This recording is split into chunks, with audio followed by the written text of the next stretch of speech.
Hello friends, मैं हूं अजीज। आप देख रहे हैं मूवी स्टॉक चैनल, जिस पर आज मैं बात करने वाला हूं सोनिक के यूनिवर्स से आई हुई उसकी अपडेट के बारे में। जो अपडेट डेफिनेटली कहीं ना कहीं आपका दिल थोड़ा सा तोड़ती भी है और उसी के साथ साथ आपको खुश करने में भी पीछे नहीं हटती, क्योंकि इस फिल्म के 4th पार्ट की जो रिलीज साल 2017 की थी, अब वो कहते हैं ना कि पूरी मोहर कंफर्मेशन के साथ नया लोगो तो दिखाती ही है जो कि आपको स्क्रीन पर नजर आता है, और उसी के साथ साथ अब इसकी ऑफिशियल रिलीज मार्च 19 साल 2017 की कंफर्म कर दी गई है। जिसके अलावा इसकी कुछ कॉन्सेप्ट आर्ट भी निकल कर आई थी। तो चलिए अब उन सभी पर बात करते हुए बिहाइंड द सीन क्या सिचुएशन चल रही है उन सब पर भी बात करते हैं। जिससे पहले अब बनेगी मेरी छोटी मोटी सी रिक्वेस्ट, जो की है इस चैनल को सब्सक्राइब, वीडियो को लाइक और शेयर करने की तो कर लो।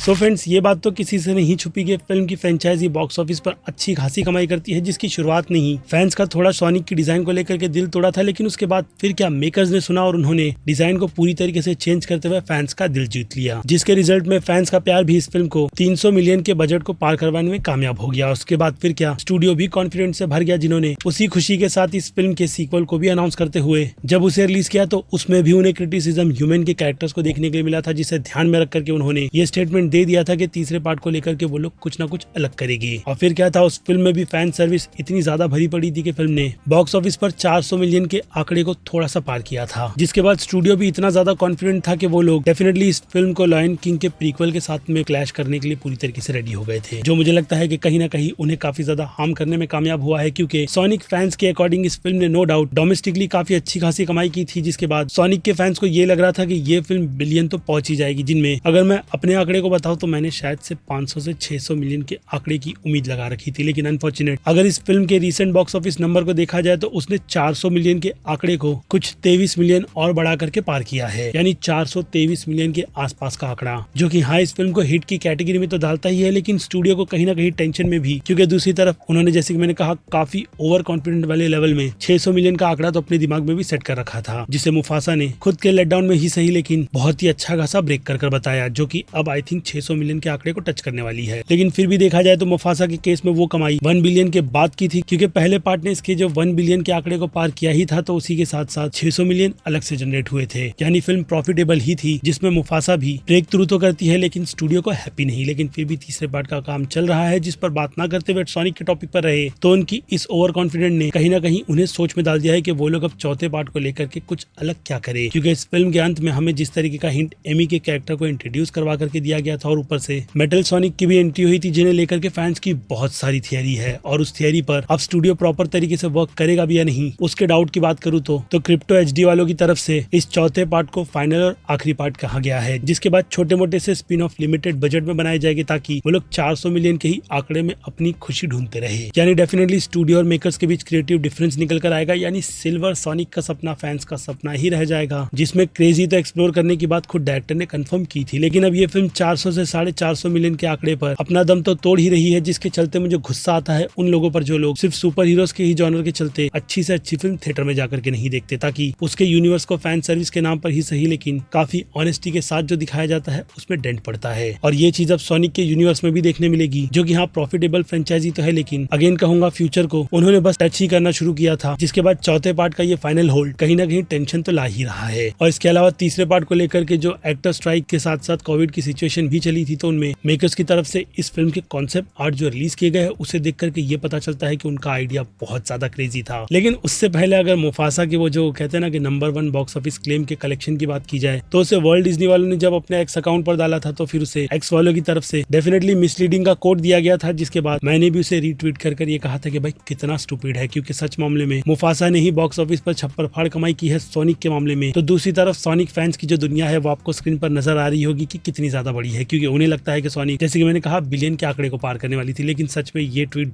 बहुत ज्यादा फनी था, जो आपके साथ में शेयर करना भी बनता है। जिसे छोड़ अब इसके कॉन्सेप्ट आर्ट पर अगर नजर डाली जाए तो हर एक कॉन्सेप्ट आर्ट फिल्म के साथ कितना ज्यादा जस्टिस करती है वो चीजें भी नजर आ रही थी। तो वहीं कुछ कॉन्सेप्ट आर्ट जो फिल्म का पार्ट नहीं बन पाई, तो अगर उस पर बात की जाए तो बिहाइंड द सीन जैसे कि मैंने कहा कोविड, एक्टर स्ट्राइक, इन सभी को लेकर के जो प्रॉब्लम चल रही थी, तो उस पर स्टूडियो ने इस फिल्म के प्रोडक्शन को पहले ही शुरू कर दिया था, जहां वो सारे ही पोर्शन जो सीजी वाले थे उन्हें पहले कंप्लीट कर लेंगे। और उसके बाद जब एक्टर स्ट्राइक कंप्लीट कंप्लीट हो जाएगी तो फिर कुछ एक्टर्स को मर्ज करवा करके उनसे एक्टिंग करवाएगी और फिर क्या फिल्म का काम खत्म और फिल्म हमारे सामने। और जी हाँ, बिल्कुल वैसा ही हुआ, जिसने फिर ह्यूमंस के रन टाइम को शायद 18 से 15 मिनट या फिर 25 मिनट के आसपास का कर दिया। जिस हिसाब से फ्यूचर में ये बात समझ आती है कि वो लोग पूरी तरीके से सीजी मॉडल को ही अपना करके इस पूरे फिल्म के विजन को लोगों के सामने रखने वाले थे। लेकिन जैसे कि मैंने कहा, अगर फ्रेंचाइजी 600 मिलियन तक के आंकड़े को पार नहीं कर पाती तो ये एक इंडिकेशन है स्टूडियो के लिए कि वो लोग अपने पैसे को आगे बर्बाद करेंगे अगर फिल्म का बजट थोड़ा सा भी इधर उधर हुआ तो। क्योंकि उसमें मार्केटिंग इन सब चीजों को ऐड कर दिया जाए तो 200 मिलियन के आंकड़े का अनुमान स्टूडियो लगा करके चलता ही है कि खर्चे होंगे। और ऊपर से इस तरीके की अमेजिंग कॉन्सेप्ट आर्ट जो फिल्म का पार्ट नहीं बन पाई, उन्हें देख करके पता चलता है कि फिल्म में कितना हैवी सीजीआई वर्क को यूज किया जाना था। और दूसरी तरफ इस कॉन्सेप्ट आर्ट को देख करके ये बात पता चल जाती है कि डॉक्टर रोबोटनिक का कैरेक्टर असल मायने में जो हाइड आउट ढूंढ करके बैठा है वो मैक्सिको है, जिस बैकग्राउंड में आपको विल फेरल की कसादी मी पार्वे जैसी बेकार फिल्म देखने के लिए मिलती है।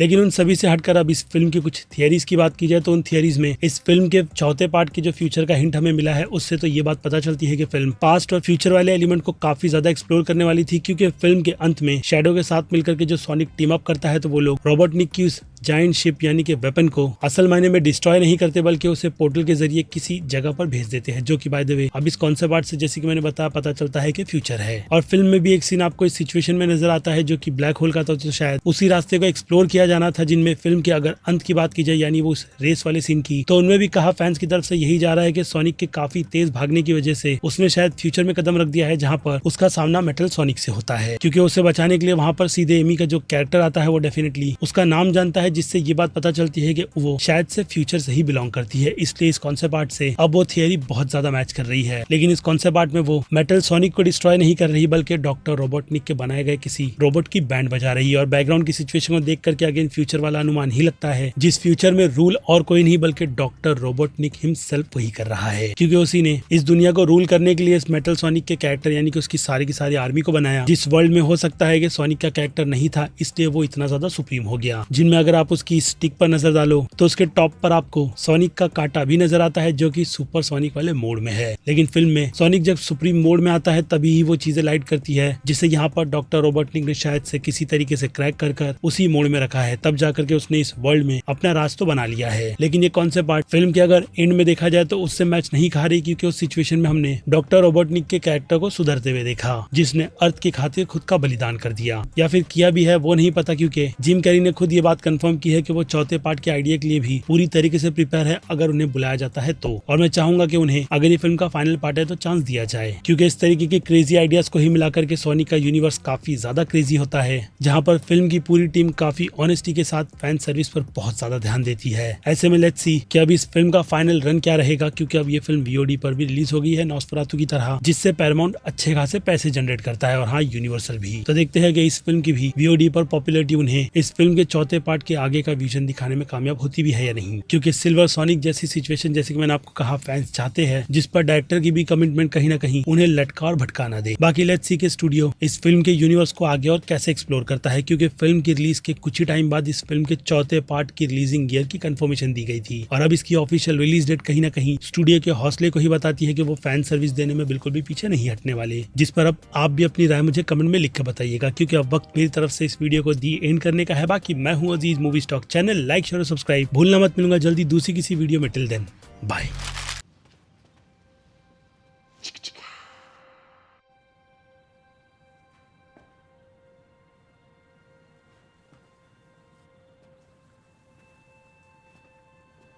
You're still here.